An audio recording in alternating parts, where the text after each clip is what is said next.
spoke pretty about how unique that focus trip has been, how fitting was it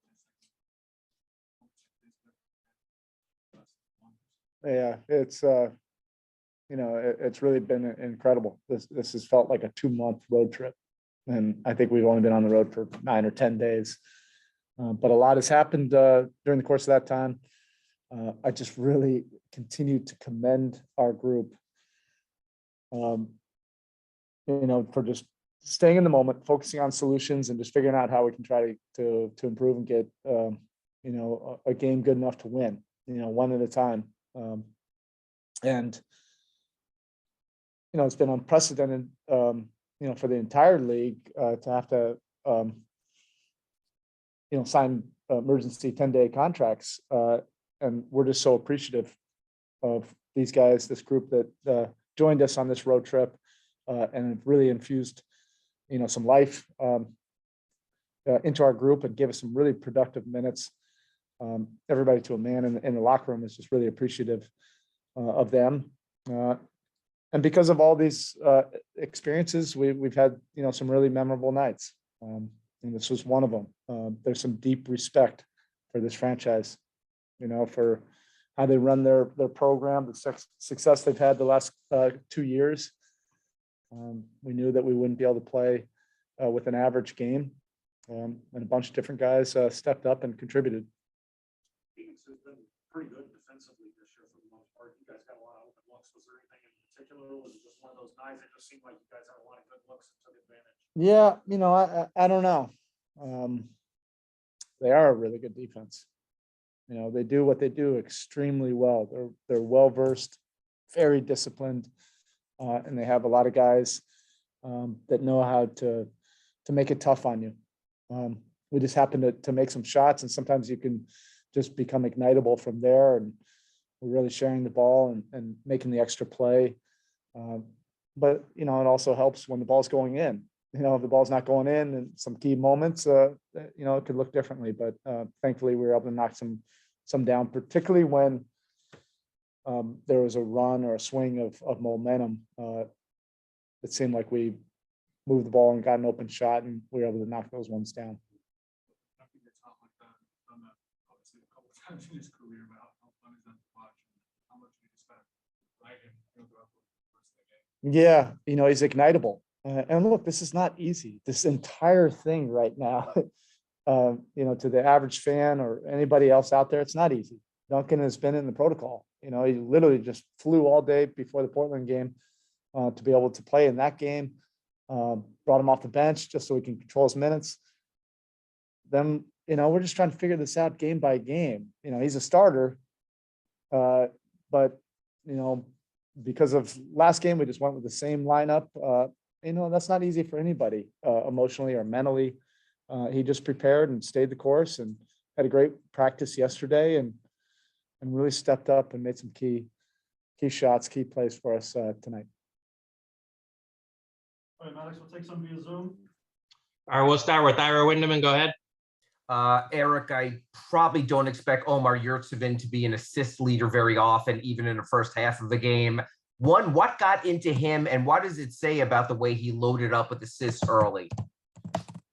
Oh, well, he has good vision. He has size. And he's had some games for us where he's been able to find open cutters, dribble outs to shooters. He's really improved in that aspect of helping somebody else get an open look.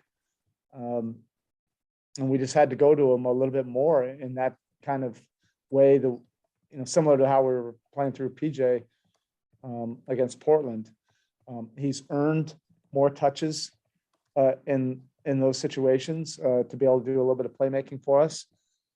And fortunately, we were able to cut and get into open spaces, and he was able to make the appropriate play without getting a deflection or a turnover. You spoke pregame about sort of the maestros at point guard between Chris Paul and Kyle Lowry, and it really seemed like a real maestro game from Kyle Lowry, delivering what was needed when it was needed. Can you sort of talk about how in a moment like this, a guy like Kyle is able to sort of step up and pick and choose and dictate tempo? Yeah, look, I'm an aficionado of the game. And this is one I would pay for, to watch two Hall of Fame point guards competing against each other. They're just so smart, clever. They both are ahead of the play, like 2, 3, 4 steps ahead of it.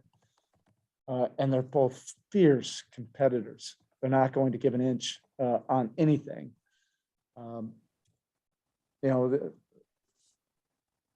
Having an opportunity to coach on a sideline, and experience that is something that I'll remember, 10 years from now.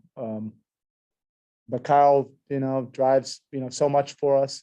He was really assertive, without, Bam and Jimmy. He had to really set the table, for our guys. And what he does probably more than anything with our group is he just gets everybody comfortable and confident. So guys can just be who they are. They don't have to overthink things. He sets the table, gets everybody organized, and just makes key passes, to get guys right in their rhythm, right in their sweet spots. Thank you, Erik. All right, up next, Cooper Moorhead, go ahead. So Tyler had a few rough shooting nights over the past week or so, and then he started off, missing a handful tonight. But what'd you like about the way he sort of stuck with it and not just shot himself out of a slump, but sort of stayed within the offense, moving to try and get the easy looks too? Well, earlier in the trip, he had one of his better playmaking games against Houston, where he's really making the right play every single time and just reading the defense. And this is not an easy defense, to read and make the appropriate decisions. They have great closing speed. They protect the rim extremely well. They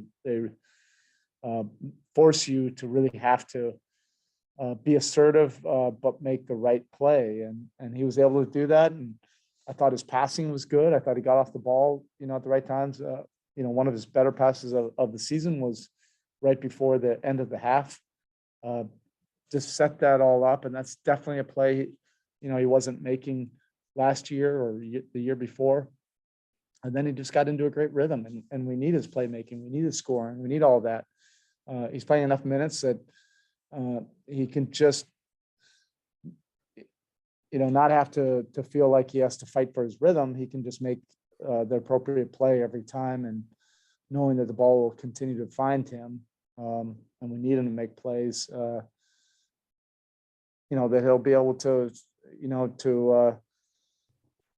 to make reads on that. And he's getting better in that regard. And then over the, he hit 22 threes again for the third time in the past month. And, December was a franchise record for threes.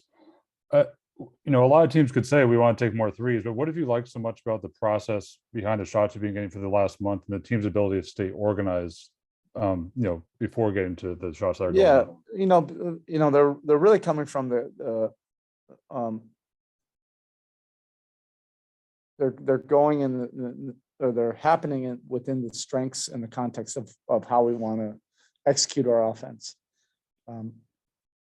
So there's not a ton of just pull up jack threes, which there's nothing wrong with that. But these are happening through execution, paint attacks, and guys being unselfish and making the right play when somebody's open. You also have to have guys that can knock down a bunch of threes and get ignitable, which we have a bunch of those guys. So I know everybody out there looks at the numbers and how many threes are we getting up, and how many we're making. Some games there's going to be a lot, and some games teams might take that away and you have to get to something else, but we're still being aggressive. We're still being assertive, and finding open guys. PJ's offensive rebound to a spray to Duncan, and PJ really celebrating that is kind of indicative of this last month. Appreciate it. Thank you. All right, Coach, we're good here. Thank you.